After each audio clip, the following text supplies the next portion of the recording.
Una de las teorías más conocidas es la de Colbert, el cual describe tres niveles de desarrollo, cada uno con dos etapas, para un total de seis etapas que amplían el desarrollo moral como un proceso continuo. Preconvencional, convencional y postconvencional. Estos son los tres niveles que Colbert define, cada uno con dos etapas. Durante el preconvencional, el sentido moral del niño es controlado y juzgan sus acciones en función de sus consecuencias. La moralidad se define como el reconocimiento de la distinción entre el bien del mal, la disposición mental o comportamiento que genere buenos resultados. En la fase número 1 tenemos la moralidad preconvencional. Es la etapa más temprana del desarrollo moral, más o menos alrededor de los 9 años. En esta etapa, las normas son impuestas por figuras de autoridad y pretenden evitar un castigo o recibir una recompensa. Los niños con una moralidad preconvencional aún no adoptan las convenciones de la sociedad con respecto a lo que es correcto o incorrecto. La norma está fuera del individuo y los niños solo están interesados en obtener su propio beneficio, o sea, en salirse con la suya. Esto es satisfactorio para ellos. Etapa 1. Orientación a la obediencia y el castigo.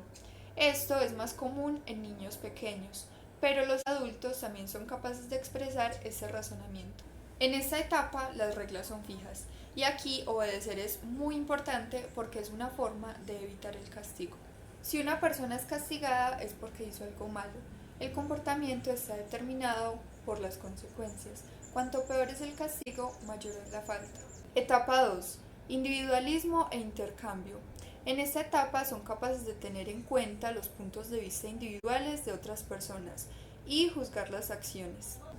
La reciprocidad es posible en este punto del desarrollo moral, pero solo si sirven a sus propios intereses. El comportamiento, sin embargo, sigue estando determinado por las consecuencias y el niño se interesa más por satisfacer sus necesidades personales. Fase 2. Moralidad convencional. En esta segunda fase, la mayoría de los adolescentes y adultos, según la teoría de Colbert, los individuos aprenden sobre las reglas y la autoridad que existen ciertas convenciones que gobiernan el cómo deben o no comportarse, además de aprender a obedecerlas. En esta fase no se realiza una distinción otros principios morales y los legales. Lo que es moralmente correcto es aquellos que es dictado por la autoridad y desobedece las reglas siempre es definido como mala. La autoridad se internaliza pero no se cuestiona y el razonamiento se basa en las normas del grupo al que pertenece la, las personas. La autoridad se internaliza pero no se cuestiona y el razonamiento se basa a las normas del grupo al que pertenecen las personas. En esta fase la conformidad con las reglas sociales sigue siendo importante para el individuo, sin embargo el énfasis cambia de interés propio a las relaciones con otras personas o grupos sociales. El individuo se esfuerza por respaldar las reglas establecidas por otros como padres, compañeros o el gobierno para obtener su aprobación o para mantener el orden social. En otras palabras, los individuos que creen que las reglas son necesarias para asegurar las relaciones positivas y un orden social. La adherencia a las reglas convencionales es algo rígida durante esta fase y rara vez se cuestiona la convención o equidad de una norma. Etapa 3. Orientación del buen chico, buena chica o etapa de la prueba relacionadas interpersonales. Es la etapa de las relaciones interpersonales del desarrollo moral. Se enfoca cumplir con las expectativas y roles sociales. El individuo es bueno para que otros lo vean como una buena persona, por tanto la ética se basa en la aprobación de los otros. Hay un énfasis en la conformidad, ser agradable y la consideración de cómo las elecciones influyen en las relaciones. Etapa 4. Orientación a la ley y el orden.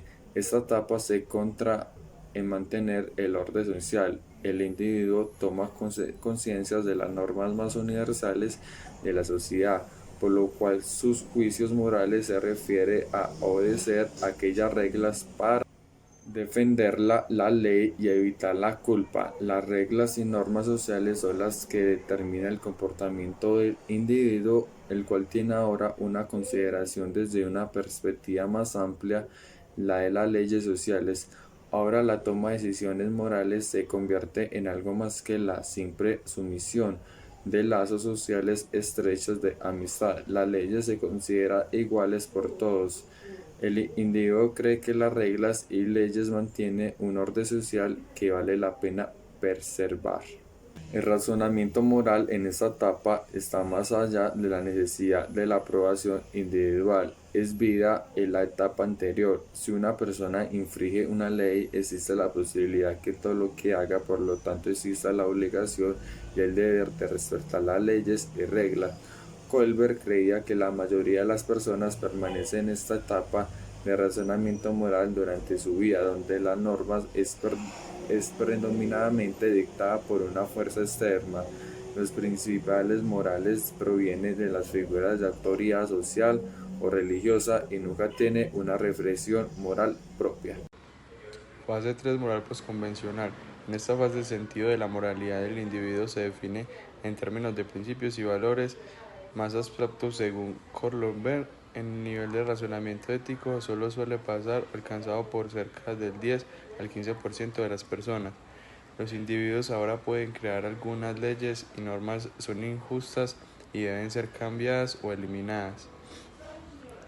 En esta fase existe mayor comprensión de que los individuos son entidades separadas de la sociedad y según los individuos pueden desobedecer ciertas reglas inconsistentes con sus propios principios éticos.